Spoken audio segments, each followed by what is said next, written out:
چند لوگوں کے ساتھ بیٹھے ہوئے تھے کہ اتنے میں حضرت ابن عباس تشریف لے آئے۔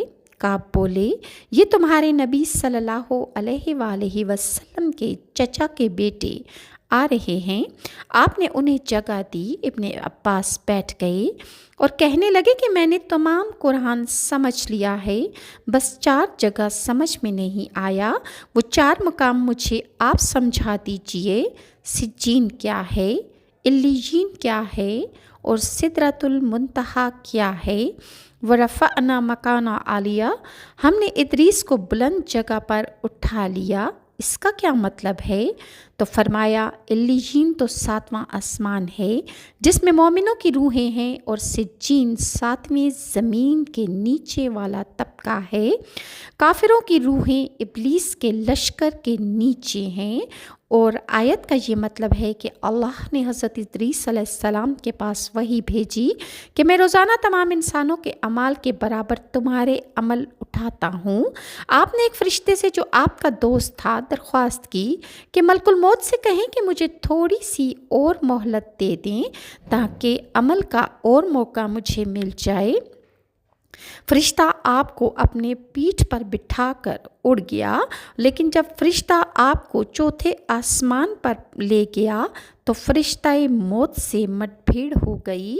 ان دونوں کا جب آمنا سامنا ہوا، انہیں آپ کا پیغام پہنچایا گیا تو فرشتہ موت پوچھتے ہیں کہ حضرت ادریس کہاں ہے؟ جو فرشتہ آسمان پر لے کر گیا تھا اس نے کہا کہ حضرت ادریس میری پیٹھ پر میرے پروں کے نیچے ہیں۔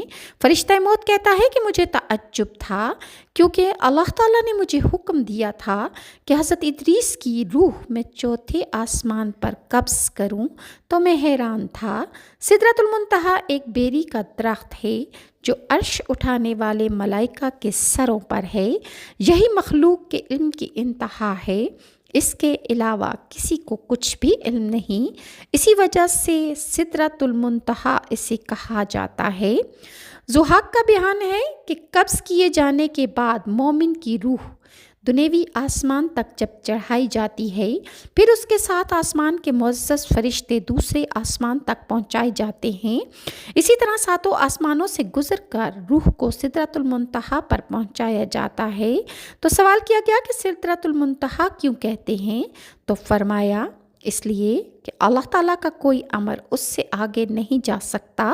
فرشتے کہتے ہیں کہ اے رب، یہ تیرا فلاں بندہ ہے، جبکہ اللہ کو اس بات کی خبر ہے۔ پھر اس کے پاس اللہ تعالیٰ مہر شدہ دستاویز بھیجتا ہے جو اسے عذاب سے